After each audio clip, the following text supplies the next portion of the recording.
Today's podcast episode, we are going to be talking about window installation details. It's something that we probably all take a lot of pride in, and probably one of the most important parts of the building. And I guess it's so dependent on the type of window that you work with and the finish that you want. And I reckon to go through this episode, it's almost like we need to break it down into timber install, an clad install, and a UPVC install. It's so different. Yeah, but I also feel that there are some similarities across the board. I mean, the thing that immediately comes to my mind is where that glazing unit sits within the thermal envelope. Yeah. I think a lot of it, like if you think about a brick veneer building, normal co-build home, you've got your frame and then you've got your bricks, and your bricks obviously sit 40 mil off the frame, 40, 60 mil off the frame. And what you treat a lot of situations is pushing the window out. You got the big timber reveals into that void, so you don't have a dirty big gap around the, where the bricks are, because you're obviously not, most of the time, not turning your bricks in, and you've just got 110 mil of brick. So you think about that glass is sitting in air. And so let's also mention that we're probably going to just talk about new builds today. I think that's maybe a whole nother retrofit window installation topic. But the basic part of a window is we're cutting a hole in our envelope. And not all windows are windows as well. So there's no point buying a window if it leaks. I would argue that all windows are windows if they're a window. Yeah. They're not all equal though. They're not equal. But I think when you're talking about window installations and what you're actually asking a window to do, I think that's important to consider before you're even worried about, is it PVC, clad, timber, because when you look at a house and you talk about your control layers, and with a window, we're really talking about 3 different control layers that we're asking this window to be a part of. It's part of your air control layer, it's part of your thermal control layer, and it's part of your your external moisture control layer. And it's, looking at it in a way that all 3 of those things have continuity at that window. Could you also say it's also dependent on the location? For example, if you're going to be right near the water or on the top of a hill that you got huge, crazy, no protection, is timber windows the best option for that? Do you add that in there, the choice of material you're constructing is also... For simplicity of explanation of window install, I think let's just be ambiguous of what that window's made. Yeah. A window's a window. Obviously there's different reasons why you would choose different types of windows. So there's aesthetics, there's bow requirements, there's... Budget. So we have a hole in our wall. What is the first thing you do? Well, let's also just hang on for a second. Let's think about why we're putting a hole in the wall. But why don't we just build a box with no windows? It performed very well. It would perform well, but why are you thinking about why we have windows in, and then why are we then going actively cutting a hole in the window? So one is to bring the insides out, such as biophilic design. That's the first. Connection with nature. Yeah, so perfect. The second, I was going to say views and see what's out there. Again, same thing. Natural light, just bring some natural light into the building to illuminate the home. I would say it's another one. It's passive solar principles. And some of it could be the health of the occupant. From a mental health point of view, there might be a view out to the south. Ventilation is another one. Yeah, ventilation. Which, topical, but you have the opening windows connecting with nature again. Yeah. So we all agree we're not just going to build a black box or a box that's going to be dark inside and we're going to put natural light on. We want to put holes in that wall frame, but then it's when we're putting holes in that wall frame, how are we installing it correctly? And then how are we managing all those 3 control layers that Brad was talking about? As a builder, carpenter, you rock up on site, hole in wall. Let's assume that it's wrapped correctly and you just got this box. Now what? Now I'm thinking about the window install as I'm marking out the wall frames. I think we're thinking about the window install at design stage. Probably, yeah. And I think there's this really great balance of you think about it at design stage, but you don't also want to overcomplicate a design stage. As an architect, sometimes when when the architect's trying to draw the details, how the airtightness layer is going to connect to the internal. Then you can do all that. We'll work that out on site. Like, you can't document that. That is almost impossible sometimes. I would say that there needs to be something. There needs to be just a basic set of drawings of where it's going to sit, how it's going to sit. Is it going to be an easy reveal? Is it architrave? Just the basic details. How we construct it on site, we'll make it work. We will get it insulated. We will get it sitting the right layer. Just communicate what you want and we'll make that work. I think there's also the unfair expectation on an architect to try and work out where this line's going to work with this flashing in. If you give us the basic details. So there's just one little thing to unpack there. If you are going for a certified building, then you've got to go to the minutiae of the detail. Can you work backwards? Sometimes I've done that in the past where it's like, it's a very tricky junction there. Let us install it, we'll document it and now draw it. It needs to be proven, you need to manage all the thermal bridges during the PS3P. So what I'm saying, I agree with you, by the way. It needs to be designed in. But if you are, like, I don't think if it's not a certified building, like, I don't think you need to try and problem solve everything at design stage, but you need to be thinking about it. And that's the key. Thinking about it at design stage from a builder and a craftsman point of view and the designer, but leave some things up to when you get to site, because you might make some changes when you get. But the things that need to be specified is, it needs to connect those 3 layers. Yes. And then how you connect those 3 layers, what you use for those 3 layers, to us. it might be a little bit. And that's what I mean. Like, you don't need to be like, you really need this extra seal connecting to the extruder tape right here. Like, just tell us, make it airtight, make it watertight, and thermally perform. And you might have to do some drawings. And then maybe what parameters you've got around internal and external architectural details sort of thing around the window. So basic for me, great call you pull up about at frame or markout stage. What are you thinking about at that stage? Well, like what provisions you need to have in that rough opening to fit all of these things. So if you've got a metre wide window, Brad, are you making that opening a metre wide? No. Why? Well, obviously you need to have some sort of a gap to be able to fit the window easily and it not be tight and have some room for deflection and, be able to be able to plumb it up and straighten it and whatever in the rough opening. We're allowing a little bit extra space on the bottom because of how we detail the sill of the rough opening. Yep. The other hardest part is when like you're setting out and you've got like that nice neat plaster joint just slipping into the side of the window, but it's up against an internal wall. And then you're really having to, but then you also your ceiling wanting to hit that nice plane on the angle to the top of the window. Like you've got 2 junctions that you can't move. Move the fucking window away from the corner. Bit architecture, we've got to promote architects being creative because we get bored. We want to be challenged. Yeah, no, I'm hearing it. But if all of a sudden there's no rhyme or reason for a window to be jammed into a corner, I'm like, move that out, because that right there is just So if you're talking about like how do you get an ideal window install, don't put other shit in the way that makes it harder than it needs to be. Slope sill or no slope sill? Oh, I love this. Well, I don't slope the sill. I use a sill pan. Yep. All right. I'm a massive advocate. I only on the last one on my house, we the first time sloped the sill at 5 degrees, we had a leak. And when you shot that amount of water, and look, it's an amount of water that was so unrealistic would never happen in real life. But you saw it get past the tape.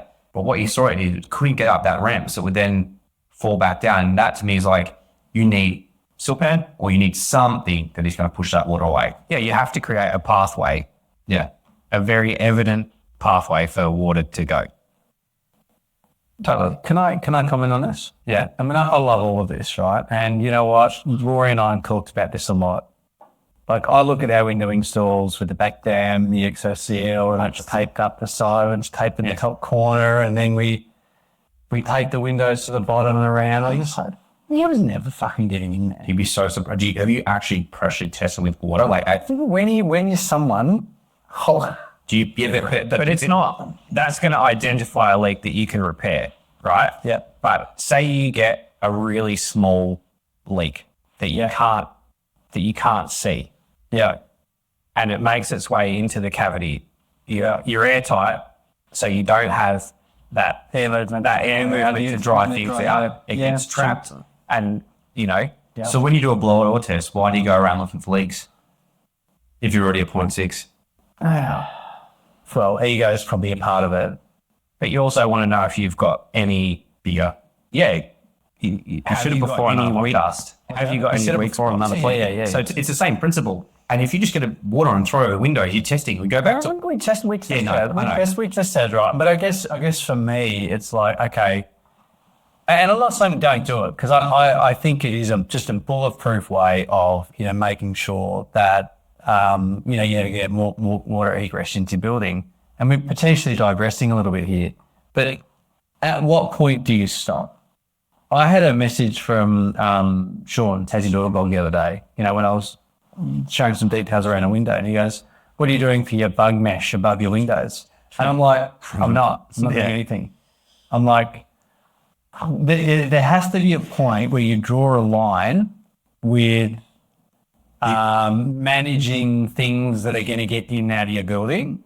And we do the Vima mesh on the bottom because that's easy, right? Yeah. Because that's like probably the most common place for the exactly. a rat's gonna crawl up and go around and get up the side of your window. Like it's just not. Yeah. So I mean, I guess the point I'm trying to say is, like, these things are good to think about, particularly in a bushfire zone. You've got to do that kind of stuff. I get it, but I think we need to draw a line somewhere.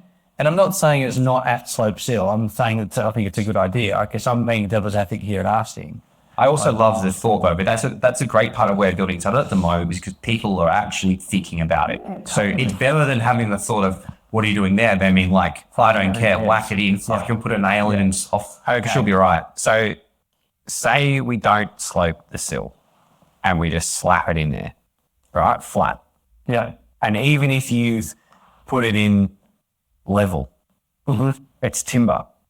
Yeah. Timber's shit. Yeah. It's getting shitter. Yeah. What's to say it doesn't do this or cut or bow and inadvertently not just sit flat, but track water back inside? But what if the house just moves in the foundation? What if it goes from this way, that way? And that's my argument with 1 and 2 degree roofs. What if the house sinks and that 1 degree is now an opposite to 1? With your 5 degree slope, are you allowing for house movement back the other way so it then goes level? What happens if it goes over 5 degrees? Wow, then you're in a bigger issue. Look, we're still, so we're doing the back dam, we're doing extra seal. Like, it's pretty protected. Look, I'm not saying don't do it, because I think it's a pretty... Hang on, so you're doing not sloped, but a back dam. Yeah, back dam. Yeah. Yeah, we're doing back dam. Yeah, and then our windows are sitting on packers above the back dam, so then we can slide in our plaster of reveal or whatever on the inside. So, yeah, we're doing all of that stuff. The only thing we're not doing is putting a slope sill on. So now you've sloped your sill, potentially. Maybe. Or done a back dam. Yeah, So so back dam. So back dam, just, what do you guys use? A bit of ply, like a 20 mil, big, it's like a little raise. 10 mil. It's a mini wall. It's a mini wall. It's a water stop. It's a mini wall, but Yeah. So these are things that we need to think about, right, when we're creating that opening, right? Yeah. Because whether you want to put continuous foam insulation around, and we want to make sure that we've got enough movement for deflection, and we want to make sure we've got enough moving for, like, enough gap to put your back dam in and to then pack the window up level. Yeah. And enough gap so that whatever insulation you put in there actually goes in and does something. yeah, that's the other part. If you're getting a mil of insulation, like, how do you get that in? Like, even if you get that little nozzle, like, you got to give it. And we overshoot it now a fair bit just to get a nice amount. 10 mil all around the whole thing. But also, it's also the framing around it. I want to go back, because there's no point putting 4 or 5 studs around that window opening and sitting your lintel in the wrong spot if you're going to do all this work to get your window in, because then we've got all these thermal bridges around it. Yeah. And commonly I see these issues on social media where I look at our window install and I'm like, I understand you got double studs next to it, but I can clearly see there's no load coming from your roof down. Why do you need 5, 6 studs and blocks and everything? We want to minimize the framing around that to improve the performance around that window. So I argue you probably don't need double studs. Unless you got, like, a trusses coming on the end. A big fucker. Especially on Anyway, on a 140 wall. We actually don't do double studs on our 140 walls. That's all. Well, you don't need a double jam stud. No, a lot of the time I've been fine. And what are you doing? Like a single pine stud? Yeah, just 140, and then off you run your 600s again. I'm pretty certain, from memory. I'm not on the tool side. I haven't seen a frame. Big call from Matt, who probably hasn't put a tool bed on for about. I'm probably going to go on so, like, double stud. But I also, so window rocks up on site is a really important point as well. because this is the moment we're like, how are we going to get airtight or watertight?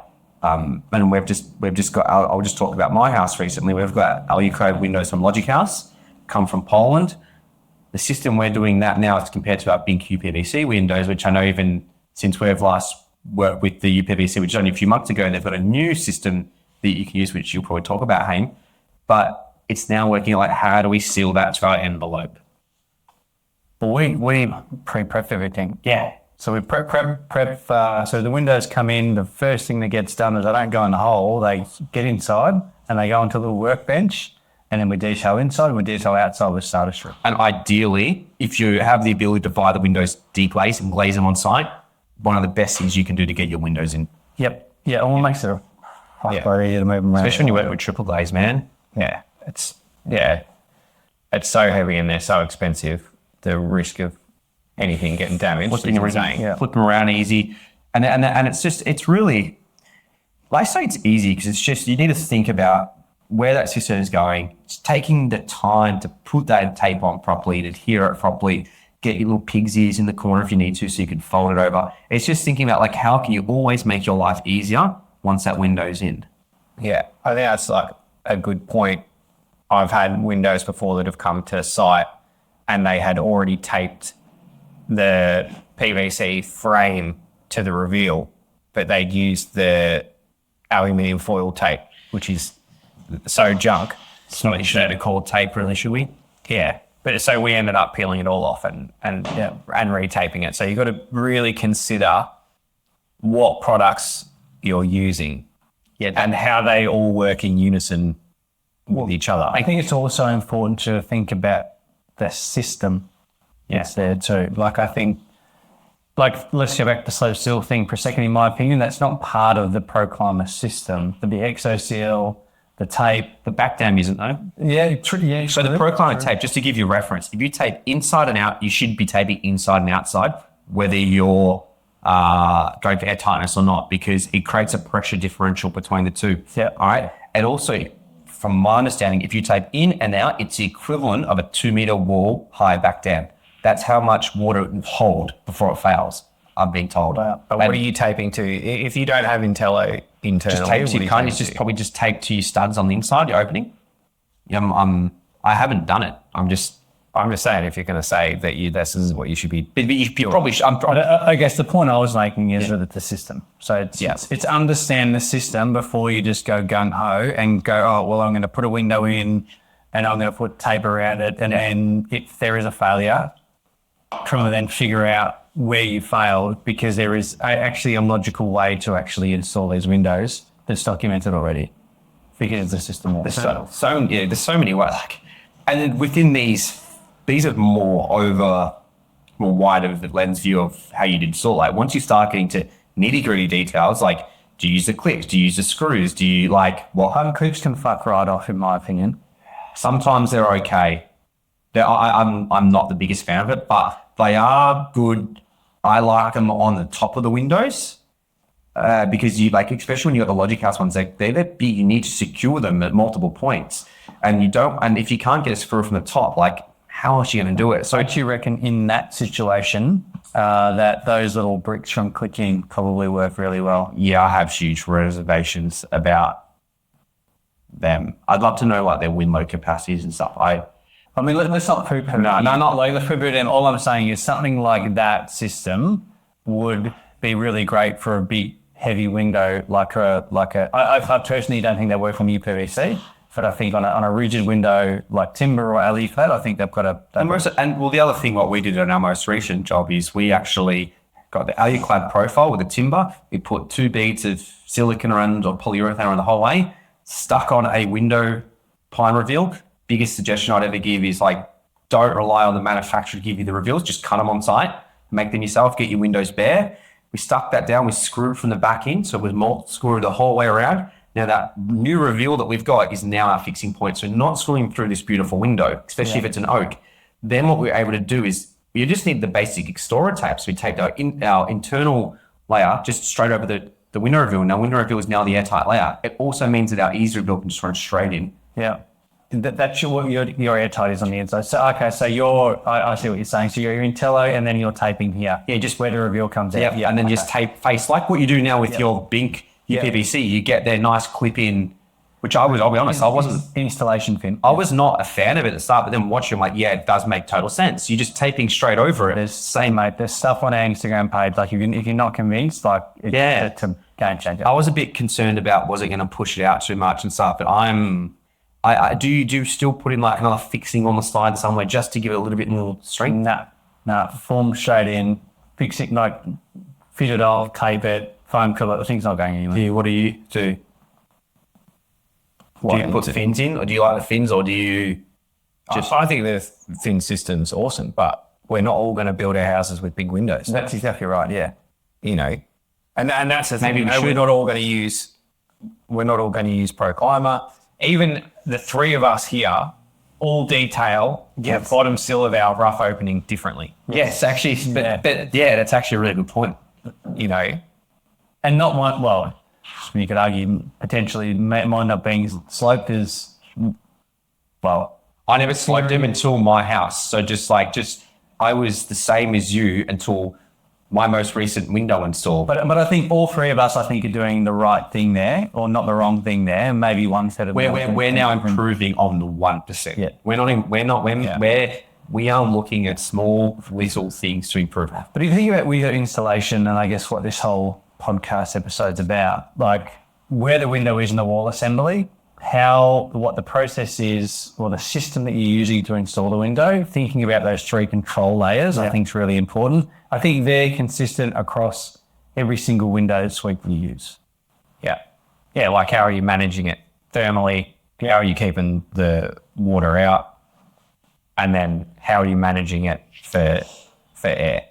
So I think the thermal one's really interesting. I think it was the first thing you said, Hayne, was like that glass has to be in the insulation layer. Like it's so important, or you will get condensation. Yeah. Like it's not an if, it's a when. For insulating externally. Yeah, insulate externally. There's thermal butt products out there or whatever. If you have to push it, but it's understanding and maintaining that continuity. Yeah. Now, this is a good topic for discussion quickly. We all insulate the sides and top of windows, and I use a spray foam, and it has to be a closed cell spray foam because it won't suck in water as much. It's just a better product. Do you insulate the bottom sill of your windows? No. So I do. No. Why not? Where are you insulating? From the outside. Yeah, but like we spray foam 360 around. I mean, I don't know how you like. So you're going from the outside where you've got the slope, and then you're spray foaming underneath it. Yeah, because we're sitting it up on window packers, so it's raised. It's not sitting hard down. I think that's another important part. Going back a bit, don't sit your window hard down. So my response to that is get it modelled if you're unsure. Yeah, so we've had a model in the past, and it is a thermal bridge. Now, let me also go back to 2 points here. Where I'm building is inner city suburbs, unlike you guys all the time. Yeah. So we are quite condensed and quite protected by a lot of other buildings. So I have the amount of water that's going to hit those windows and that sill at the bottom isn't probably going to be as much as open to where you guys are building. If I was building in Cape Shank, I'm most likely going to leave them open. I'd also argue, I'd agree with you saying that it is a thermal bridge, but now I'd also challenge you, does it matter? And that's where you need to ask, someone like Cameron, can you please model that particular thermal bridge? Because every house is going to have a thermal bridge. It's the sum of the thermal bridges that are linear bridges. Yeah. So, but the thing is, but they add up over a period of time, and all of a sudden we've got this cold spot underneath it. On the flip side, the argument is, well, now if water gets in there, can it drain down and away? Well, I don't know if it could. That's the other argument. Yeah, why are you sloping the sill?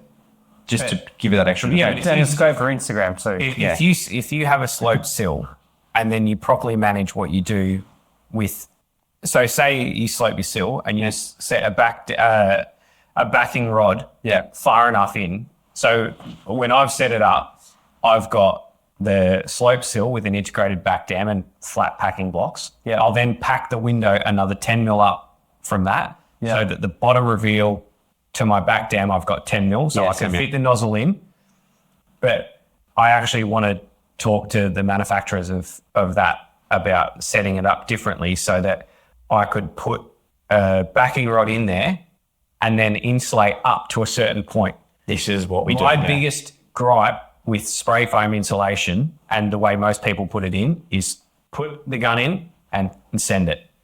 And whatever you've done to try and manage the way that moisture is controlled and, you know, directed away is now null and void, because you've got no idea where that foam's gone, how much is in there. Yeah. It's not something that's managed, you know. Has to be a low expansion foam. It's so key to But you also need someone who's taking the time to fastidiously put it in. Yeah. You know, take your time and understand the rate at which you're injecting it into that cavity. That nozzle. But doing a little bit, letting it expand out, coming back and doing it again, and letting that expand out, and then maybe doing it again. But you got to let it dry in between, and then you cut it off flush. Yeah. And it's like, you know, we always have these discussions about, you know, oh, have we gone over the top with how we detail the windows? This building's never going to see this rain event. But is it? You've had it. How many people you've got clients that have pressure washed the living daylights out of the side of a building, and It drives me insane. Like getting a pressure hose and holding it 100 mil off the window, you can get the best window in the world. Yeah. It's probably going to fail. but you can't stop stupid. You can't. But if you've set it up in a way, I'm just writing that down. You can't stop stupid. if you set it up in a way that even if someone does something like that, you know, yeah, we're all buying amazing window packages for our builds. But eventually, that lifespan of that window package, you know, things are going to break down. And for the little bit of extra effort that we go to slope a sill to manage that, are we buying potentially then another 10 years of life maybe out of that building? Because when the window breaks down and water gets in, it's got a pathway to get out. Was it the window that's ever going to break down, or is it the glass that's going to break down? I'm thinking about all these things down, and like thinking about it in just particularly the foam around the windows. I would argue that there's no guarantee that that's perfect, that it's going to be installed 100% how you want it to be installed. The fact that we're all sitting here like nerding out on how we're installing windows is probably a really good indication of how the rest of that building is going to be built. Like if you're taking the time to soap your sills, to put extra sill down, to put back dams, to make sure that you're, you know, managing where your fixing points are going, so you're not, you know, interrupting the air tightness or the, you know, moisture control over the actual window or the functionality of that window. That is then going to expand out for the rest of that building. 100%. But I think what we can get at is like between the difference of our windows, like, yeah, they're 99% is the same window install detail.